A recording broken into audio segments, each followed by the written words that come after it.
She did everything right. She believed in him before the money. She gave up her career for his dream. She carried his 3 children at the same time, through 14 hours of labor, through an emergency surgery, through every hard and frightening thing a woman's body can be asked to do. And while she was lying in that hospital bed, unconscious, unable to defend herself, someone was poisoning her. Not a stranger, not a random act of violence. Someone who had sat at her dinner table. Someone who had smiled at her face while planning her death. Someone who had decided that she was in the way of something more important than her life. And here is the part that will stay with you long after this story ends. The poison was not the worst betrayal. The worst betrayal was the person who knew something was wrong and chose to look away. Stay with us. Because what Natalie Harrison did next, broken, alone, in a hospital gown with an IV in her arm, is one of the most powerful things you will ever watch a woman do, and it starts right now. Sometimes the most dangerous place a woman can be is the one where everyone expects her to stay quiet. This story is for every woman who has ever managed someone else's comfort at the cost of her own truth. And for the moment, she finally stopped. If that already hit something in you, you are in the right place. Subscribe so you never miss a story like this one. And when it is over, tell us in the comments, where are you watching from, and has there ever been a moment when staying silent cost you something? We read every single comment. Now, let us begin. The day Natalie Harrison gave birth to triplets, her husband stood outside the delivery room, checking his phone. 3 floors below, a woman in a red dress was already celebrating. But we are getting ahead of ourselves. Because before the poison, before the arrests, before the truth that would shake the city of Chicago to its core, there was a morning that felt almost perfect. And sometimes the most dangerous moments in a woman's life are the ones that feel almost perfect. Natalie Harrison was 34 years old, 8.5 months pregnant with triplets, and standing at the admissions desk of Harrington Memorial Hospital on a Tuesday morning in October when she noticed that her husband was already on his phone. Not the nervous kind of phone checking, not the kind where a man refreshes his email because he is anxious about becoming a father to 3 children at once. The other kind. The quiet, private kind, where the screen is angled slightly away and the typing is faster than a business email requires. Natalie noticed. She said nothing. She had become very good at saying nothing. 4 years ago, she would have reached over and asked him who he was texting. 4 years ago, she was an emergency room nurse who asked hard questions for a living, who ran toward chaos rather than away from it, who could assess a critical situation in under 60 seconds and act without hesitation. 4 years ago, she was Natalie Brennan, and she was certain of herself in a way that felt as natural as breathing. Then Ethan's company went from a struggling startup to a nationally recognized real estate development firm in the span of 18 months. And somewhere between the Forbes profile and the lakefront penthouse and the black SUV that arrived every morning at 7:45, Natalie had quietly set that version of herself aside, like a coat she no longer needed in a warmer climate. She had believed in Ethan Harrison before anyone else did. That was the truth that lived at the center of everything. She had met him in their junior year at Northwestern when he was running his first company out of a studio apartment and she was working double shifts at a diner near campus to cover her half of the rent. She had listened to his ideas at 2 in the morning over cheap coffee, had told him they were worth something when every investor in Chicago seemed to disagree, had picked up extra shifts when his first company folded so the credit cards would not just spiral out of control. She had never once asked for credit. Now she stood in a hospital that cost more per night than her first car, wearing a cashmere sweater Ethan had bought without asking her size, watching him type something that made the corner of his mouth turn up. And she told herself what she always told herself. He is under pressure. He loves you. This is just how things are now. Say nothing. The automatic doors opened behind her, and Claire Davidson arrived like weather. Claire was Natalie's closest friend, had been since their first year of nursing school, and she moved through the world with the cheerful aggression of someone who had decided long ago that life was too short for excessive politeness. She was carrying an overnight bag, 2 coffees, a bag of snacks that would last approximately 4 hours, and an expression of complete delight. "Girl," Claire said, looking slowly around the marble-floored admissions lobby of Harrington Memorial, with its fresh flowers and its tasteful artwork and its staff who moved with the particular calm of people paid very well. "This room costs more than my first apartment and my car combined. You better have the most dramatic birth in Chicago history to justify this wallpaper," Natalie laughed. It came out of her before she could manage it, genuine and surprised, and it was the first real laugh she had produced in several days. Ethan looked up from his phone. He smiled at Claire with the easy warmth he deployed for people he considered harmless. "Good to see you, Claire." "Ethan," Claire said pleasantly, in a tone that technically contained no hostility whatsoever. A nurse appeared to guide them toward the private maternity suite, and Claire fell into step beside Natalie, dropping her voice to something that was still audible but technically qualified as private. "How are you actually doing?" "Terrified," Natalie admitted. "Correct answer. You're about to have 3 humans simultaneously." "Terrified" is the appropriate response. Claire adjusted the bag on her shoulder. "Also, you look incredible, and I resent it." By the time they reached the suite, a room that overlooked Lake Michigan, and contained, among other things, a genuine couch and a coffee machine, Natalie's check-in paperwork was completed, her vitals were taken, and Ethan had excused himself to make a call in the hallway. "Important," he said. "Quick," he said. Claire waited until the door closed. "Hey." She sat on the edge of the bed beside Natalie and set down both coffees. Her voice was different now. The comedy had stepped aside. "I need you to promise me something." Natalie looked at her. "When those babies come, when everyone is fussing over Ethan and the photos and the announcement on the company website, I need you to ask for what you need, not what is convenient, not what keeps the peace. What you actually need, your body, your recovery, your feelings. Promise me." Natalie opened her mouth. "And before you say you will, but then do not," Claire continued, "I want you to remember that you are a woman who once put a dislocated shoulder back into place in a moving ambulance. You are not fragile. You are just out of practice asking." Natalie looked at her friend's face for a moment, then she nodded. "I promise." She meant it. She would try to mean it. Down in the lobby, 3 floors below, a woman in an expensive coat stood near the reception desk, holding a bouquet of white lilies, smiling at something on her phone. Her name was Victoria Shaw, and she had been in this hospital 3 times in the past 4 days. No one at the desk had thought to mention it to anyone. That evening, Natalie felt the first contraction at 9:14. She grabbed Claire's hand. Claire grabbed the call button. Ethan came in from the hallway with his coat still on and his phone in his hand. "It is time," Natalie said. Claire looked at her coffee. Set it down. "I had 4 sips," she said sadly. 4 sips. Labor lasted 14 hours. The first 6 were manageable. Samambola.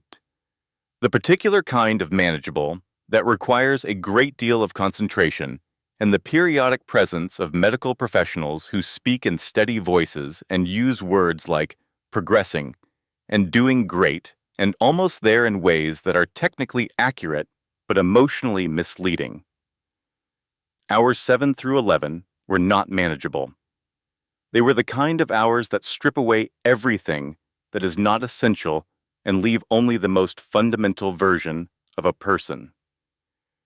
Natalie gripped the bed rail and breathed and did not say any of the things she was thinking about the word almost. In hour 11, the monitoring equipment showed something the attending physician did not like. 3 babies, 1 mother, and a heart rate pattern that required a decision made quickly. The decision was made. The surgical team was assembled. Ethan was told to wait outside.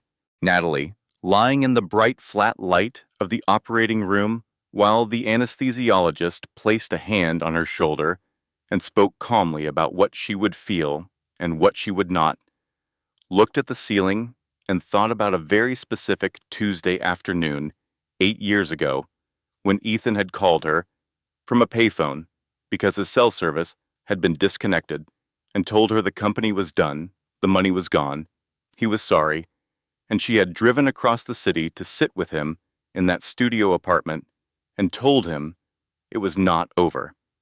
Told him she believed in him, told him to get some sleep, and they would figure it out in the morning. She had figured it out.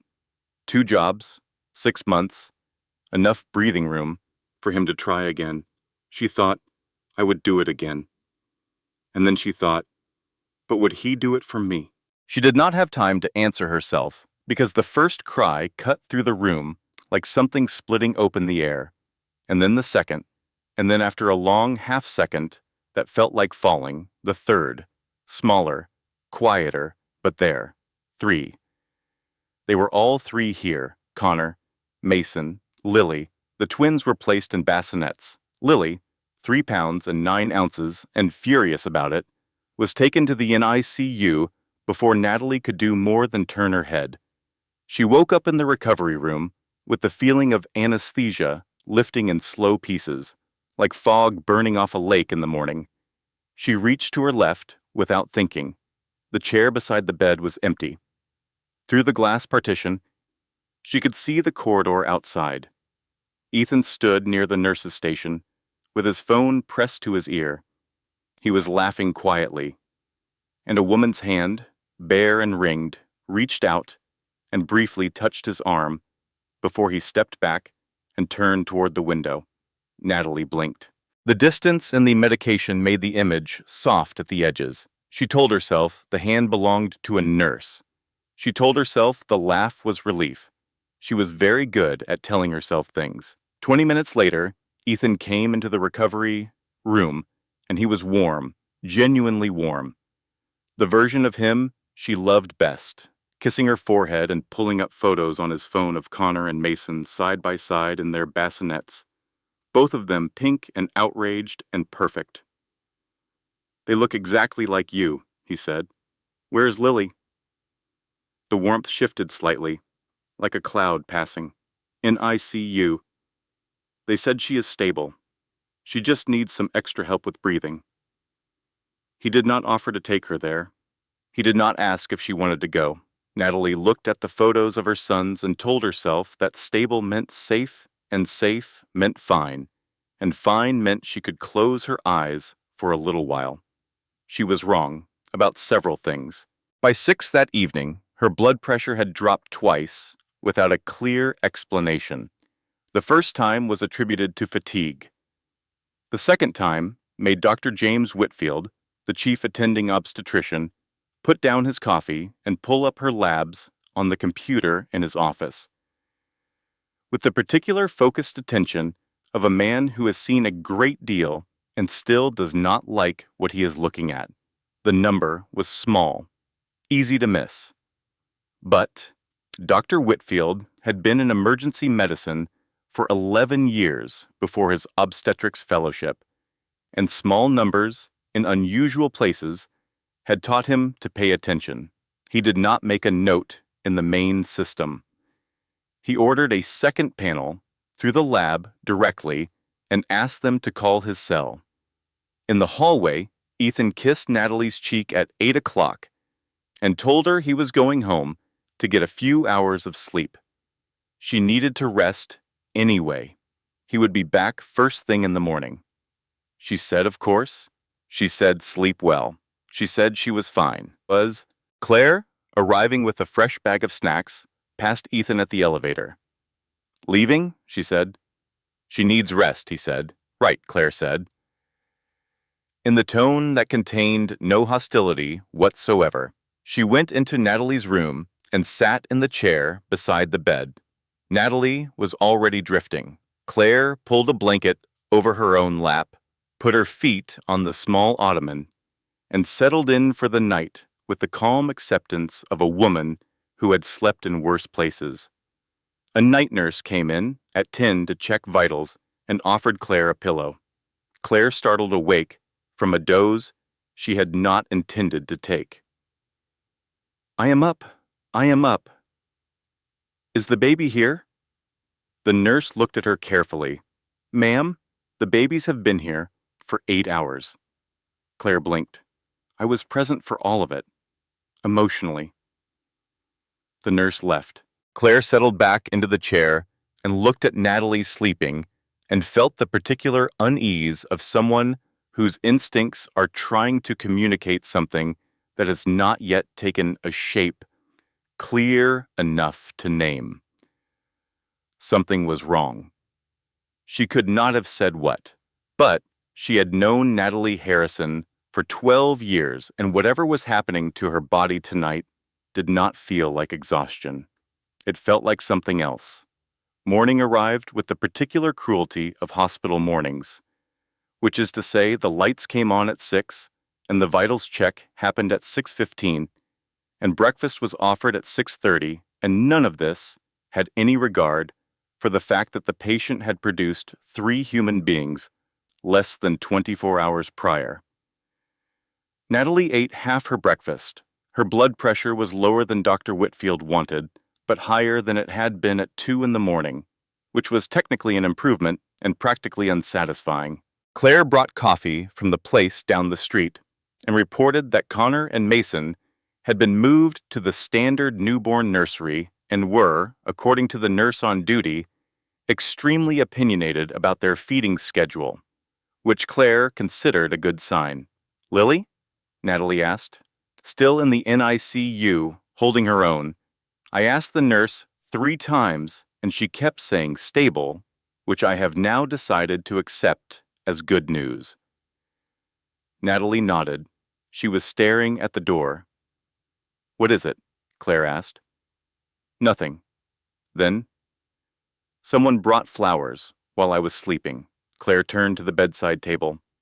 White lilies, arranged beautifully in a hospital vase, sitting next to the tray of vitamin supplements the nursing staff had provided with her morning medications.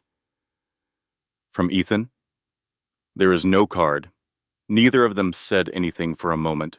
Downstairs, at the security desk adjacent to the main lobby, Tom Harker was watching surveillance footage on a monitor with the careful attention of a man who noticed things. He had worked security for Ethan Harrison's company for 9 years. He was not a dramatic person. He did not look for trouble. But he had received a call from Dr. Whitfield the previous night, and that call had asked him, quietly and specifically, to review the maternity floor visitor access logs going back 5 days. What he found was this: a woman using a visitor badge, registered under the Harrison family account, had accessed the maternity floor corridor on 3 separate occasions. Tuesday at 2:15, Thursday at 6:40, and this morning, Friday at 5:52, during the shift change. When corridor traffic was at its thinnest and the nursing station was briefing the incoming team. 5:52. 20 minutes before Natalie woke up, Tom pulled the corresponding camera footage. The woman moved with the confidence of someone who belonged exactly where she was. Elegant coat, white lilies, a professional smile for the one nurse who glanced up as she passed. She went directly to Natalie's suite. She was inside for 4 minutes and 11 seconds. She came out without the flowers. Tom Harker printed the still image, picked up his phone, called Dr. Whitfield. By noon, Natalie's vitals had done something no one had fully explained.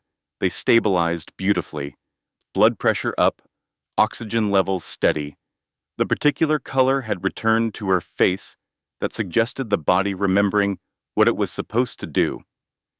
Dr. Whitfield stood at her bedside at 12:30 and told her she was turning a corner. He said it in the voice of a man who was choosing his words carefully, which Natalie did not notice, because she was too relieved to pay attention to tone. Ethan arrived at 1 o'clock with coffee from the place near their home, the right place. He had remembered. He sat in the chair beside her bed and held her hand, and for a full hour he was present in the way she remembered, from before the money and the motorcades and the angled phone screen. He showed her videos on his phone of Connor making faces in the nursery. He asked how she was sleeping. He told her she was the bravest person he knew. She believed him. She wanted to believe him so much that she let it be true. From the corner of the room, Claire watched Ethan's face with the specific attention of someone cataloging details she hoped she would never need. After Ethan left, she waited until the door closed. "You feel better," she said. Not a question. "Yes," Natalie said. And then, smaller, "I think I was paranoid before, about the woman I thought I saw." "Maybe," Claire said. She did not say what she was actually thinking, which was, then why did someone leave flowers with no card at 5:52 in the morning?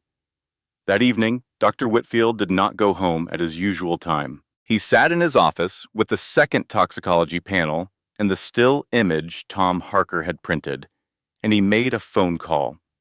Not to hospital administration, not to the nursing director.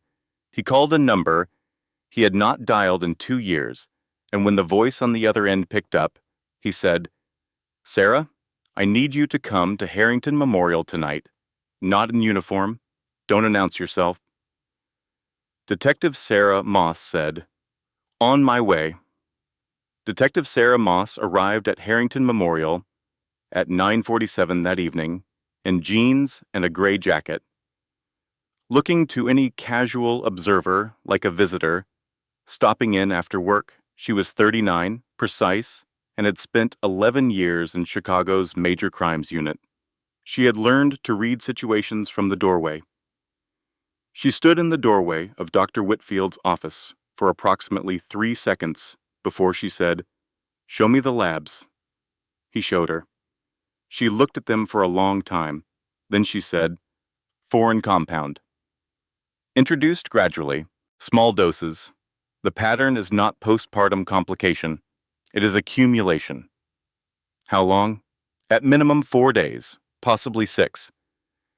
Sarah looked at the still image from the GIS security footage.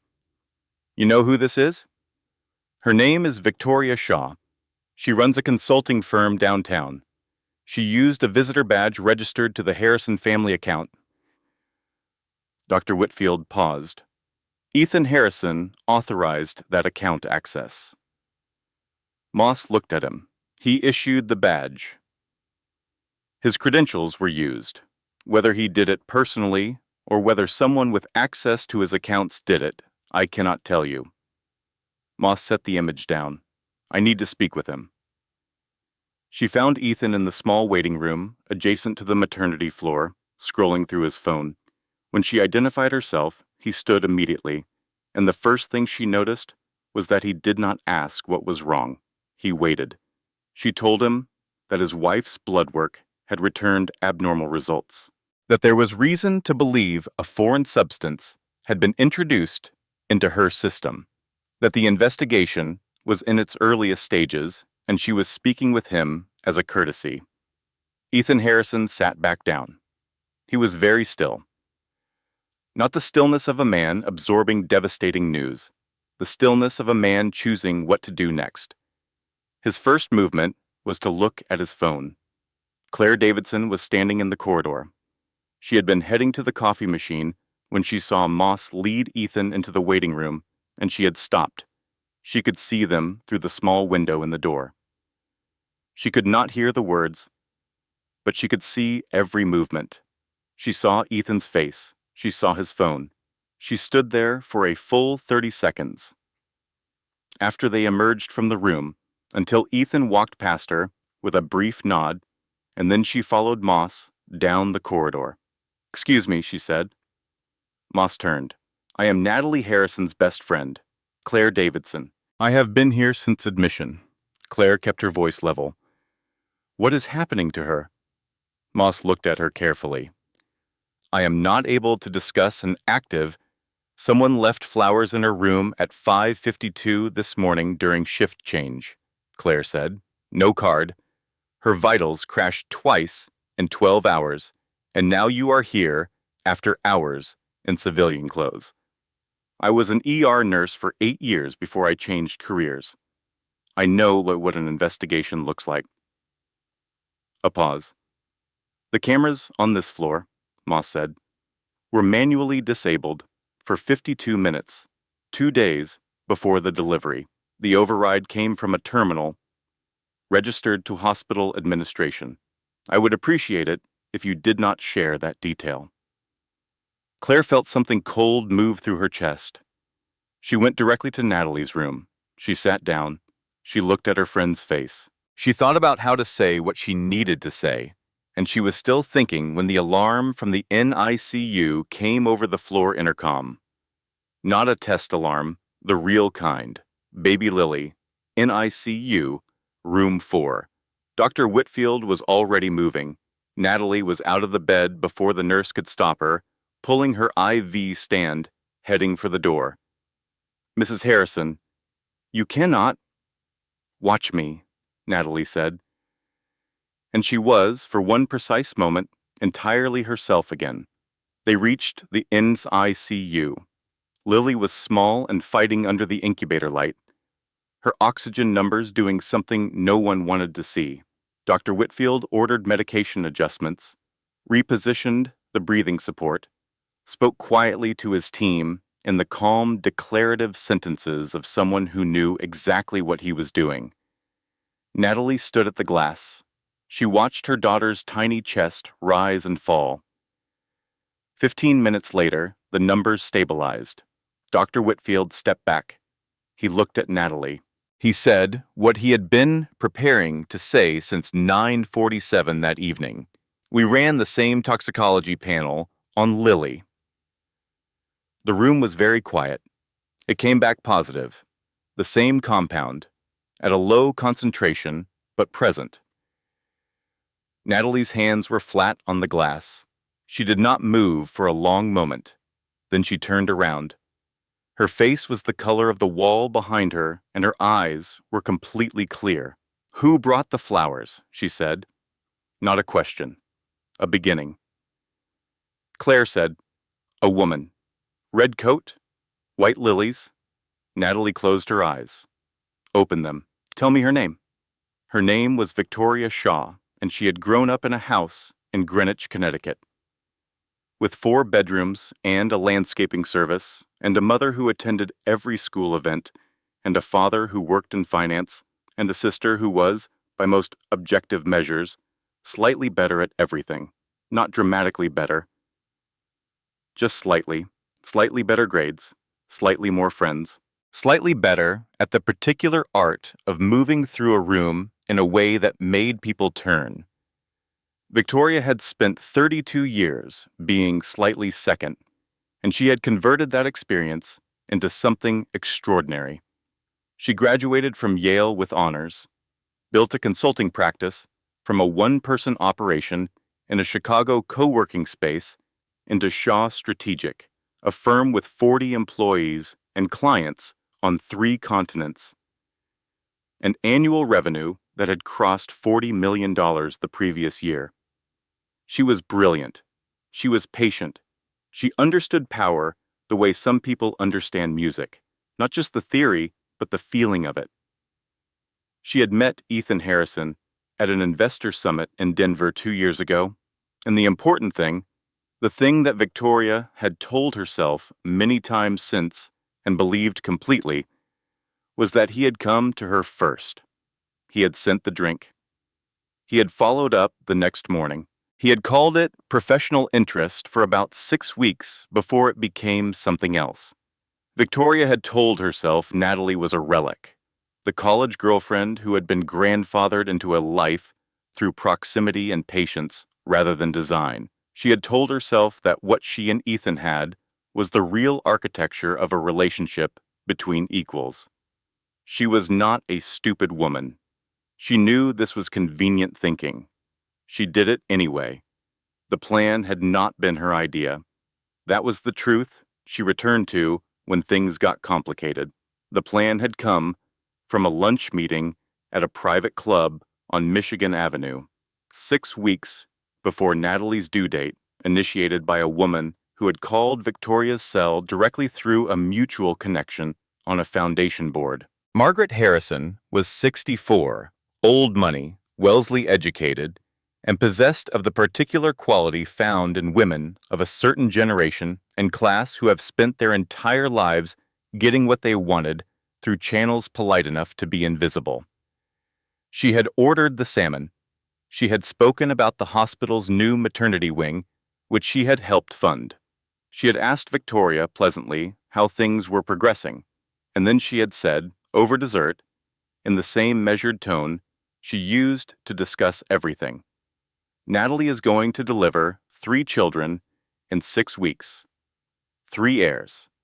At that point, she is in this family's legal and financial structure permanently, regardless of what Ethan chooses to do with the rest of his life. I cannot allow that. Victoria had been quiet. Margaret had placed a card on the table.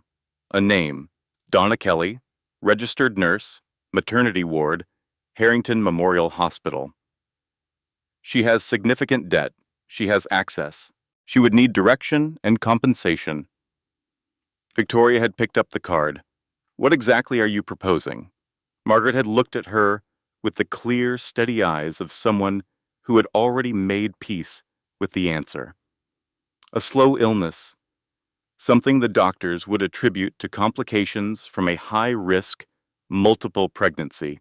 It happens. It is tragic. It is no one's fault. Victoria had driven home in silence that night. She had sat in her car in the garage for 11 minutes. She had thought about the word no. In the end, she had called Donna Kelly. She had told herself it would be clean. She had told herself the doctors would never look closely enough. She had told herself a lot of things. What she had not told herself, because Margaret had not mentioned it, was this. 6 years before Natalie, there had been a woman named Rebecca Cole, Ethan's girlfriend before Natalie.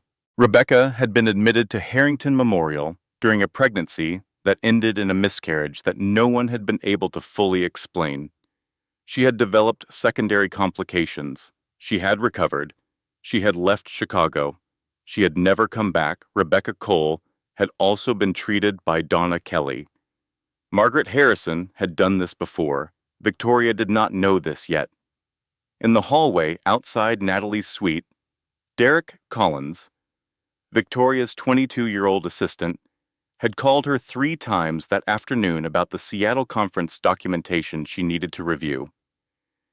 He was extremely earnest and completely without guile, and she found him exhausting in the specific way that competent people find innocent people exhausting. She had been in the middle of a very focused review of the plan's remaining steps when he had knocked on her office door and opened it simultaneously, as he always did, because he had never learned that knocking and opening were 2 separate actions with a pause required between them. Sorry, oat milk or almond in your 11 o'clock meeting? Victoria had looked at him for 5 full seconds. Derek, yeah? Close the door. Oat or almond, though? Door, Derek. He closed it, opened it 1 inch. I will just do oat. She had stared at the closed door for a moment, and despite everything, some small involuntary part of her had almost smiled. She thought about that moment now, standing in the corridor of Harrington Memorial's 12th floor, looking at the city lights of Chicago through the tall windows. The babies were alive. Natalie was alive. The doctor had ordered additional testing. The situation was changing. She needed it to stop changing. Her phone buzzed. A message from an unknown number. She opened it, read it. Her jaw tightened. She typed back, "Handle it." She looked at her reflection in the window. The woman looking back was composed, clear-eyed, and beginning, for the first time, to understand that things were not going to go the way she had planned. The thing about catastrophe is that it rarely arrives alone. It arrives in sequence, each one opening a door the previous one had locked, until the whole structure of a carefully managed situation collapses into something that cannot be managed at all. For Natalie Harrison, the catastrophes arrived on a Wednesday morning, one after another, with the particular efficiency of things that have been building for a long time. The first one was her husband. Detective Sarah Moss conducted her formal interview with Ethan Harrison at 8:15 in the morning in a consultation room on the 3rd floor. She was professional. She was thorough. She asked Ethan about Victoria Shaw's visitor access, and Ethan confirmed that he had been aware of her visiting the hospital. He had told himself it was concern. He had told himself it was innocent. And then Moss showed him the access log and the timestamp and the camera override that had been executed from a terminal on the same floor at 6:12 the previous Tuesday, and she asked him directly, had he or anyone with access to his accounts authorized that override? His face answered before his mouth did. He had not arranged the camera shutdown, but someone had used his credentials, and he had known something was wrong when the requests came through, had felt something off in the sequence of events, and he had chosen not to pull on the thread, because pulling on the thread meant examining things he was not ready to examine. He had chosen to not look. Claire had been in the corridor when Moss walked Ethan out of the consultation room. She had seen his face. She had followed Moss down the hallway, asked her a quiet question, received a quiet answer. Then she had gone to Natalie's room, sat on the edge of the bed, and said, "I need to tell you something." She told her. All of it. What Moss had found, what it meant, what Ethan had done and had not done. Natalie listened without moving. When Claire finished, the room was quiet for a long time. "He did not poison me," Natalie said finally. "No. He just did not stop it." Neither of them said anything after that, because there was nothing to say that would make that distinction feel better than it felt. And it felt like the floor had come out from under everything. That was the first catastrophe. The second arrived 40 minutes later. Nurse Donna Kelly had been identified through the security footage and the medication logs, and Detective Moss had dispatched 2 officers to bring her in for questioning. Kelly had been reached by phone and told she was needed at the precinct to help clarify some scheduling records. Routine, the officer said. Donna Kelly had agreed. She had hung up the phone. And then she had sent a text to an unknown number. "They found me." 22 minutes after that text was sent, a nurse on the NICU night shift noticed an irregularity in the IV line connected to baby Lily's arm. A small junction point, barely visible. An additional substance introduced at the connector. The nurse almost did not catch it. She caught it. She called Dr. Whitfield. He arrived at a run, assessed the line, had it replaced in under 3 minutes. He ran the math on the timing. If the night nurse had done her check 8 minutes later, the substance would have reached Lily's bloodstream in a quantity he did not want to calculate. 8 minutes. Harrington Memorial went into immediate lockdown. Badge verification required at every entrance to the maternity and neonatal floors. No exceptions. 2 hospital security officers posted at the NICU doors. Natalie was told. She sat in the chair beside Lily's incubator, and she did not say anything for a long time. She put her hand through the portal and held Lily's fingers, and she breathed slowly and carefully and did not cry. Claire, standing behind her, looked at the wall and pressed her lips together and breathed the same way. That was the second catastrophe. The third walked through the front lobby at 9 in the evening wearing pearls and a cashmere wrap, in the calm of a woman who had given more money to this hospital than most people would earn in a lifetime. Margaret Harrison moved through the new security perimeter at the elevator bank with the confidence of someone who had never been told no, because she had not been told no until now. One of the security officers stepped forward. She looked at him. He looked at his badge scanner. She placed her Harrison Foundation donor card on the counter with a click. He led her through. She found Ethan in the hallway outside the third-floor consultation room, and she stood beside him, and she said, in the clear, caring voice of a woman who had nothing to hide because she had never had to hide anything, not one more word without Richard Calloway present. The Harrison family attorney, $800 an hour, available at 9 in the evening because that was what $800 an hour purchased. Detective Moss was 6 feet away. Margaret looked at her without expression, and at that moment the elevator doors opened and a nurse wheeled Natalie Harrison and around the corner from a scan, and Natalie saw her husband and her mother-in-law standing in the hallway, and she saw Margaret's face. Not guilt, not fear, not grief, the controlled irritation of a woman whose carefully laid plan had developed an inconvenient complication. Natalie put her hand on the wheel of the chair. The nurse stopped. Natalie looked at Margaret Harrison. Margaret looked back at her with the patient composure of someone who had decided that waiting this out was still possible. "Natalie, darling," Margaret said, "you should be resting." "I spent 4 years in your son's life making sure everyone was comfortable," Natalie said. "I am done resting. You have been through a significant trauma. You are confused. I was an emergency room nurse for 6 years, Margaret.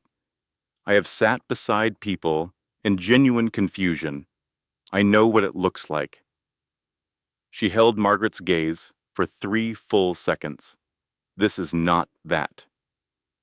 She nodded to the nurse. The wheelchair moved forward. Natalie passed Margaret Harrison in the corridor without another word, head straight, IV line swinging gently beside her. It was the most powerful exit she had ever made. She was in a hospital gown. She was in a wheelchair. She had not slept in 40 hours. It did not matter. Donna Kelly broke on a Thursday afternoon. She had spent the night in a precinct interview room with her public defender, and the full weight of what she had done pressing down on her from every angle. And by 11 in the morning, she had made a calculation that the person she was protecting was not, in any meaningful sense, protecting her. She asked for Detective Moss.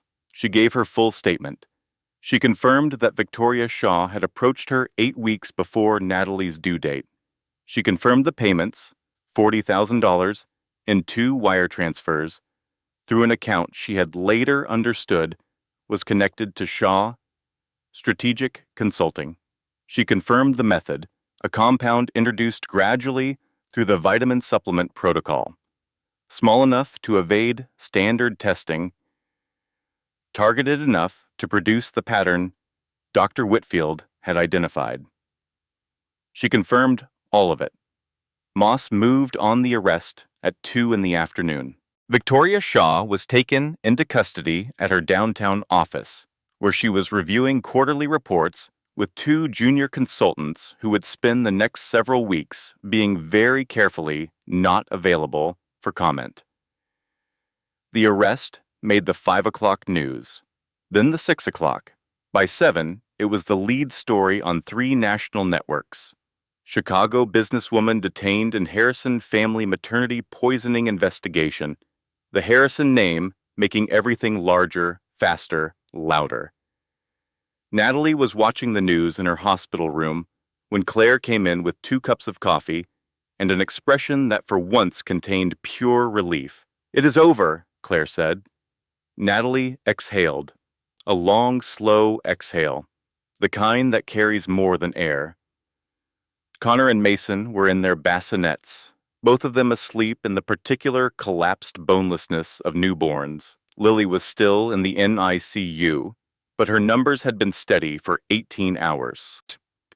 Ethan sat in the corner of the room, head in his hands, not speaking.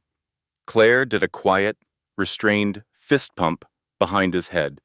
Natalie looked at the ceiling and thought, "It is over." She let herself think it. She let herself feel the loosening of something that had been wound tight for days. She was wrong. At 9:17 that evening, Detective Moss came back through the door of Natalie's hospital room. Her face said everything before she opened her mouth, and what her face said was, "I am sorry." Victoria Shaw's attorney had arrived at the precinct at 4:15 with a folder of documentation thick enough to make the case, agent's expression change. Victoria Shaw had delivered the keynote address at the Midwest Infrastructure Summit in Seattle on the Tuesday the hospital camera system was disabled. Hotel check-in time-stamped. Conference footage uploaded to the event's public YouTube channel. Security footage from the Seattle Convention Center. 200 registered attendees. She had not been in Chicago when the cameras went down. She was the architect, but she was not the operator, not on that specific day, and the chain of evidence that Moss needed to hold her on conspiracy without direct physical placement at the scene of the camera override. That chain had a gap. Victoria Shaw's attorney had walked her out of the precinct at 9:04. The news alert appeared on the television in Natalie's room at 9:22. Victoria Shaw released. Insufficient evidence to hold. The small photo of Victoria on the screen. Composed. Chin up. Walking to a waiting car. Natalie watched the screen for a moment. Then she looked down at her hands. And she cried. Not the quiet kind. The kind that comes from the deep part of a person that has been holding on through everything. Through the fear and the poisoning and the empty chair and the catastrophes arriving one after another. Holding on because holding on was the only available option. The kind of crying that is not weakness, but is in fact the sound of a great deal of strength finally, briefly, releasing. Claire sat down beside her and did not say anything for 60 seconds. She did not tell her it would be okay. She did not offer perspective. She just sat there, present, which is sometimes the only useful thing one person can do for another. Then she said, "Okay, so we do this ourselves." Natalie looked at her through the blur. "You spent years being the graceful one," Claire said. "The patient one, the one who does not make scenes. And that woman is betting every dollar she has that you will stay exactly that way." Claire leaned forward. "So, I need to ask you something. What did Natalie Harrison, ER nurse, do when something was wrong and nobody was moving fast enough?" A silence. Then quietly, "She figured it out herself." "There she is," Claire said. Natalie Harrison asked for her complete medical records at 11:15 that evening. She asked in the calm, specific way of someone who knew exactly what she was asking for and exactly what she intended to do with it. She told the nurse it was her legal right as a patient. The nurse, who had heard everything that had happened on this floor over the past 72 hours, had the complete file on Natalie's bed within 40 minutes. Claire photographed every page, every medication log, every vitals chart, every supplement notation, every nursing shift change record. She photographed them in order, labeled them on her phone by page number, and downloaded them to her cloud storage with the focused efficiency of a woman who had decided to be useful. They went through the records together at 1 in the morning, Natalie in the hospital bed, Claire in the chair, Connor and Mason asleep in the bassinets, the city quiet beyond the windows. Natalie had been a nurse. She knew how records were supposed to look. She knew the rhythm of a medication log, the consistent handwriting, the standardized abbreviations, the initialing pattern that established both who administered and who verified. She found the inconsistency on page 11. 2 vitamin supplement entries. Different pen. The pressure of the handwriting changed between the first and second line in a way that was small, but unmistakable, to someone who had read thousands of nursing charts. A dosage adjustment on day 3 of admission, initial DK, Donna Kelly's notation, but with a secondary initial so faintly pressed it was nearly invisible. Not faint from a light hand. Faint from an attempt to make it look like a natural artifact rather than a deliberate mark, MH. Natalie looked at those 2 letters for a long time. Claire, she said. Claire looked. What does MH stand for in the Harrison family? Margaret Harrison, Natalie said. The room was quiet. Margaret Harrison had held a position on the Harrington Memorial Hospital Foundation Board for 22 years. She had donated more than $3 million to the hospital across various campaigns and endowments. In return, she had been granted what the administration called advisory access, the ability to view and provide input on patient care protocols for family members admitted under the Harrison account. It was a courtesy extended to major donors. It was supposed to be nominal. It had never been audited. It gave her co-signing authority on certain administrative medication approvals. Her initials on that chart placed her in the chain of custody for the supplement that had poisoned Natalie. Natalie handed her phone to Claire. Claire looked at the photographed page for a long moment. Then she said, "We need to call Moss." "Not yet," Natalie said. "I need you to look something up first." She told Claire what to search. A name. Rebecca Cole. Chicago, approximately 6 years ago.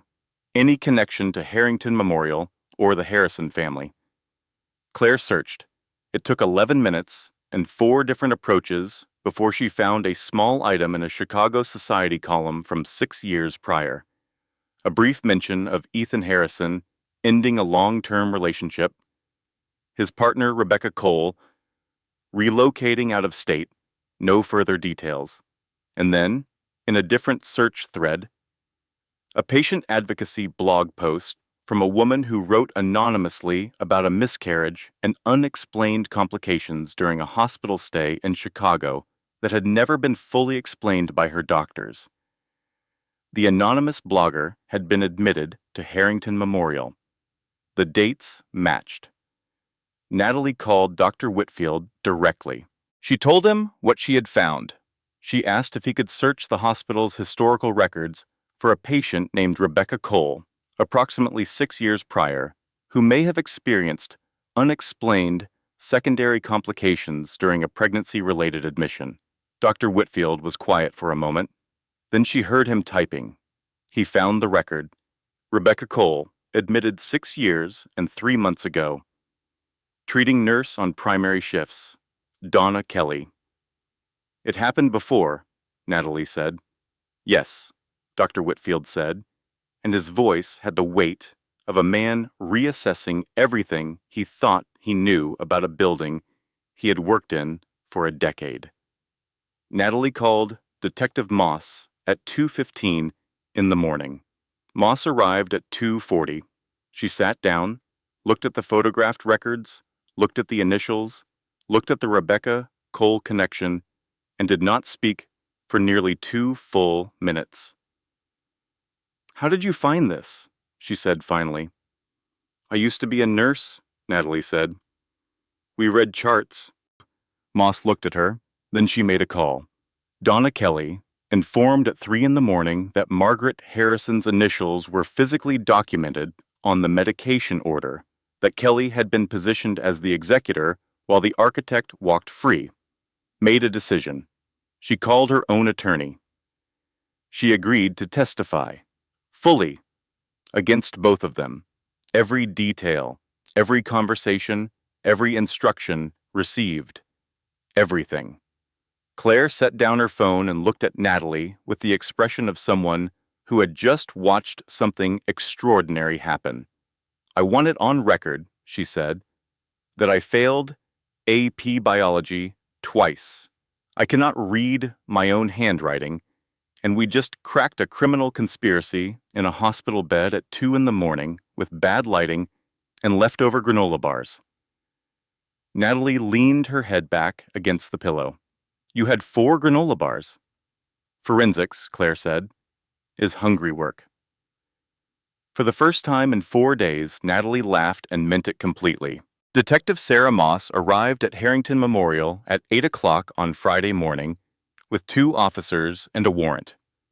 It was a clean warrant, a thorough warrant, built on physical documentation, a cooperating witness, a 6-year-old case that was being reopened, and the kind of paper trail that a good defense attorney would spend considerable time attempting to explain away and would not fully succeed. Margaret Harrison was in the private waiting room adjacent to the maternity floor when Moss found her. She had been there since 7:30.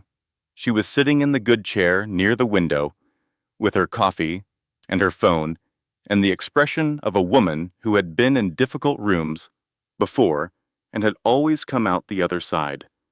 She read the warrant carefully, all the way through. Then she set it on the table beside her coffee cup. Natalie was in the doorway. She had walked from her room to the waiting room with her IV stand beside her, wearing her hospital gown, her feet in the non-slip socks the hospital issued to all patients. She had not asked a nurse to accompany her.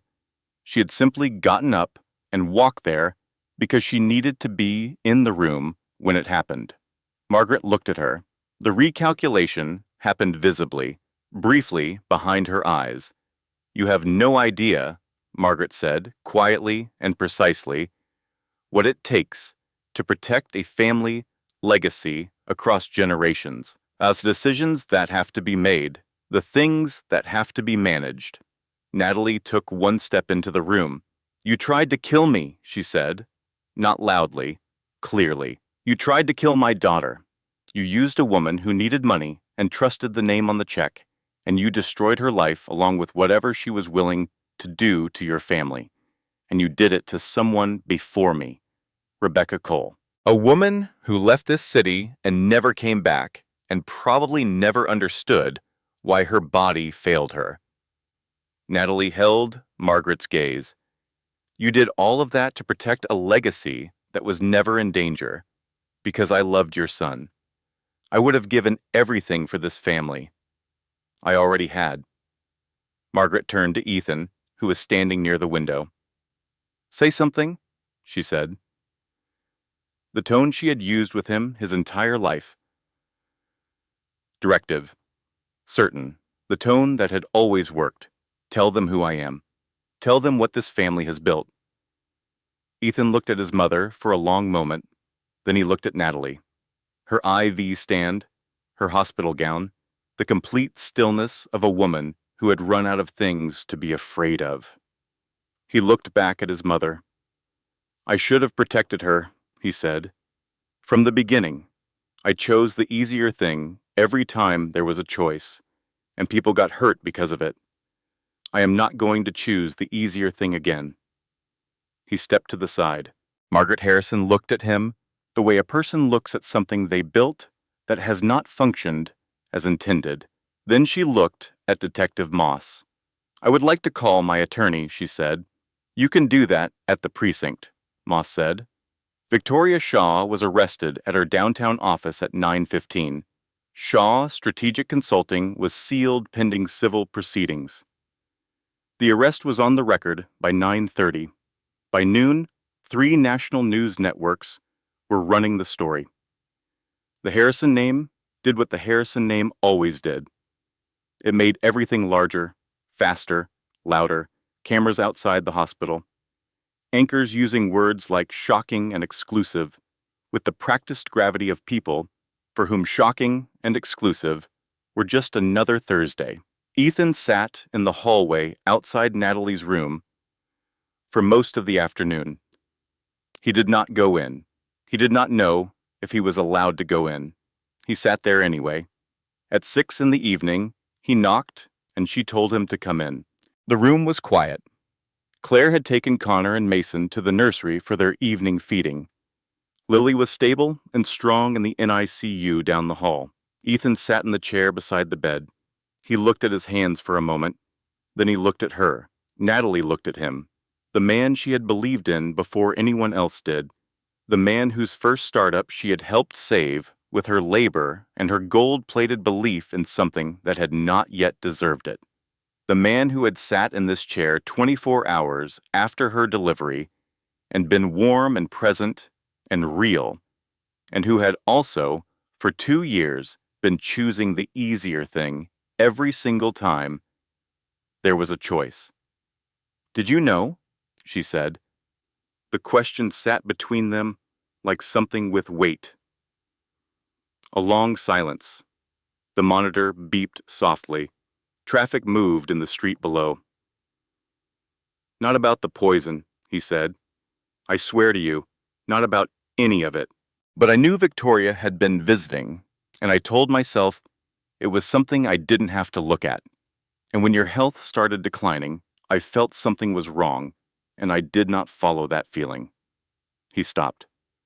I chose what was easier than the truth, and I chose it repeatedly. "You chose yourself," Natalie said. He did not argue. "Yes." She looked at him for a moment. "I need you to leave," she said. "Natalie, I am not asking you to leave forever. I do not know what forever looks like right now, and I am not going to pretend I do." She kept her voice even.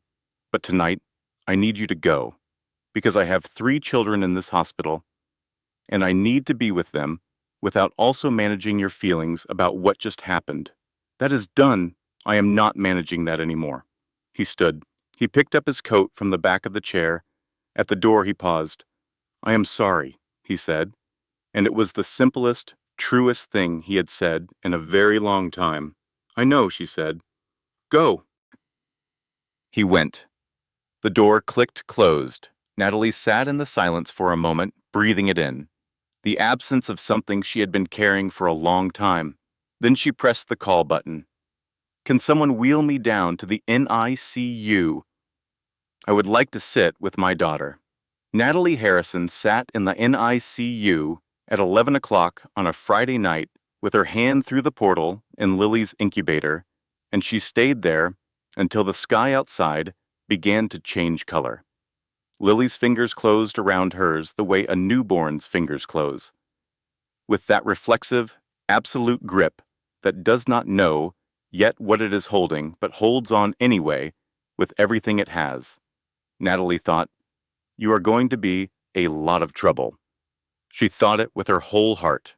Connor and Mason were in the standard nursery, both of them cycling through sleep and outrage and sleep again with the efficiency of people for whom the world was entirely new and entirely unacceptable.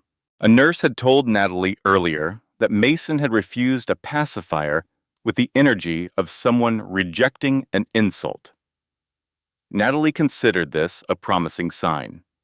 She sat with Lily until the first nurse's shift change of the morning, and then she let them wheel her back to her room, and she slept for the first time in 4 days with the deep unconsciousness of a body that had finally decided the immediate danger had passed. 3 weeks later, Dr. Whitfield signed Lily Harrison's discharge paperwork. The toxin levels had cleared completely. Her breathing was independent and steady. She was 4 pounds and 11 ounces and extremely opinionated about the temperature of things. Natalie carried her out of the NICU herself. Claire carried Connor. A nurse carried Mason, who was asleep and thus temporarily not registering complaints. They walked out of Harrington Memorial on a Tuesday morning, the same day of the week Natalie had walked in. The press was outside, a smaller contingent than in the first week, but persistent. Camera lenses, shouted questions about the trial date, about Ethan, about a statement. Natalie paused at the door. She looked at the cameras. She looked at the microphones. She looked at the particular hungry attention of people who had decided that her life was a story that belonged to them. She kept walking, head straight, no statement. Claire, slightly behind her with Connor, murmured, "Icon behavior." The autumn light was very bright on the street outside. In the months that followed, the legal proceedings moved with the particular grinding efficiency of a system that is slow but, when properly supplied with evidence, thorough. Margaret Harrison was convicted on 2 counts of criminal conspiracy to commit poisoning and 1 count of criminal endangerment.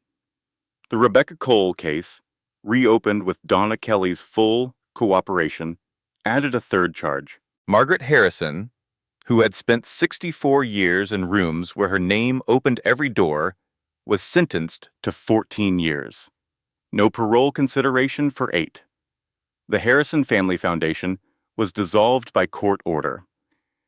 Its assets were redistributed to organizations that Margaret Harrison had, in life, considered beneath her attention. Victoria Shaw was convicted as co-conspirator.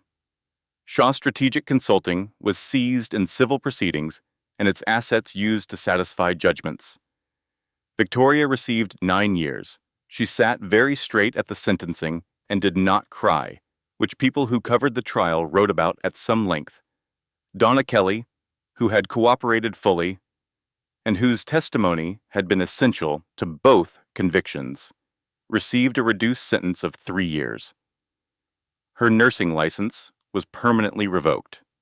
She had carried the weight of what she had done through every day of the trial, and the weight, it appeared, would not be setting her down any time soon.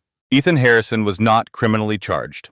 His knowledge had been the particular kind of negligence that is devastating in a marriage and insufficient for a criminal court. He lost 4 major development contracts when the story broke. He entered therapy in November. He showed up to the first court date alone and sat in the back.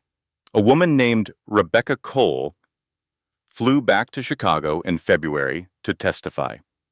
She and Natalie had never spoken before. They passed each other in a courthouse hallway, and Rebecca stopped, and Natalie stopped, and they looked at each other for a moment. "I never knew why," Rebecca said. "I know," Natalie said. They did not say anything else. They did not need to. Natalie reinstated her nursing license in January. She took a part-time position at a community women's health clinic on the north side of Chicago. The kind of place that had seen real trouble and had kept its doors open through it. The kind of place that needed people who understood what a chart actually meant and what it felt like to sit in the chair beside the bed instead of the one across the desk. The first day she clipped her badge back onto her scrubs, she stood in the parking lot for a moment and looked at it. Natalie Harrison, RN, the most accurate thing she had been called in 4 years. On a Sunday morning in March, the triplets were 5 months old, and the kitchen was in a condition that suggested 3 people under 6 months of age had strong opinions about breakfast. Connor had learned to grab things with both hands simultaneously and was applying this skill without discrimination. Mason had discovered the dog's water bowl. Lily, who had been small and furious in an incubator 5 months ago, was currently the loudest person in the house by a significant margin. Claire visited every Sunday, always brought coffee, always overstayed, always left the kitchen in a better state than she had found it, quietly, without making it a thing. They were sitting at the kitchen table with their coffee while the babies cycled through their routines around them when the doorbell rang. Natalie opened the door. Ethan stood on the porch. He looked the way a person looks when they have spent several months doing the difficult interior work of understanding how they became someone they did not intend to be. Smaller, real, the Polish worn away by something more honest. "I am not asking to come back," he said. "I know that is not, I am not here for that. I just wanted to see them." Natalie looked at him through the screen door for a moment. She looked at his face, the face she had believed in before anyone else did, changed by a year of consequences and, she thought, genuinely changed, not performed, the real kind. She opened the screen door, not because everything was healed, not because the road back was clear, or short, or certain, not because she had decided anything about the future, because she had not. She was a woman who had learned, at considerable cost, to stop managing things before she understood them. She opened the door because 3 children inside deserved a father who was genuinely trying, if that father was genuinely trying. And because the woman who answered that door was not the woman who had arrived at a hospital 8 months ago and said nothing. This woman said exactly what she meant, asked for what she needed, and decided for herself what kind of love was worth her time. Ethan stepped inside. Mason immediately grabbed his shoe. Connor watched him with the serious, evaluating expression of someone reserving judgment. Lily looked at him, and then looked at her mother, and then, apparently satisfied with some internal assessment, went back to the business of being loud. Claire from the kitchen called, "Coffee?" "Please," Ethan said. He sat on the floor with his sons. He picked up Mason's toy before Mason could put it in the dog's water bowl. He looked over at Lily and her bouncer and said, quietly, "She really is loud." And Natalie, watching from the doorway, said, "She is." She comes by it honestly. She did not elaborate on which parent she meant.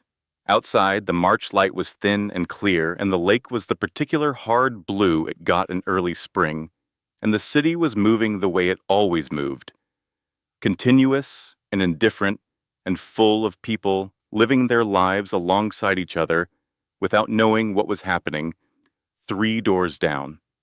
Inside, Natalie Harrison, RN, stood in her kitchen and drank her coffee and watched her family in the imperfect, ongoing, unresolved shape that families actually take when they are trying to be honest with each other. And she thought, this is enough.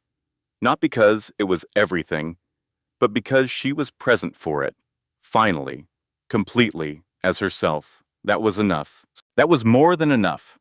The woman who had walked into Harrington Memorial Hospital in October had believed that love meant staying silent, that keeping the peace was the same as keeping a family together, that the graceful thing and the right thing were the same thing, and that patience was the same as strength.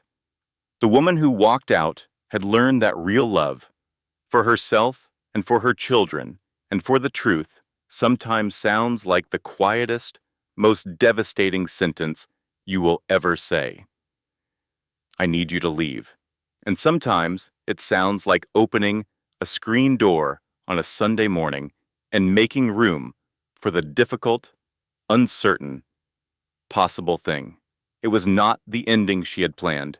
It was better than the ending she had planned because it was real. And Lily, from her bouncer, made her opinion of the whole situation loudly, clearly, and completely known. She had been doing that since she was 3 pounds and 9 ounces. She was not going to stop now.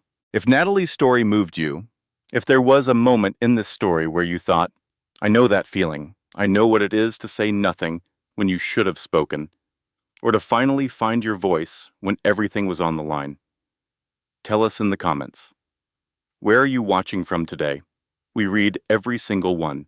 And if you believe stories like this deserve to be heard, please like this video, share it with someone who needs it, and subscribe so you never miss what comes next. The next story is already waiting for you. The content you are about to hear was carefully researched, written, and edited by hand. Built not for clicks, but for meaning. Every story on this channel is crafted with intention because we believe that the right story, told honestly, can remind a person of something they needed to remember.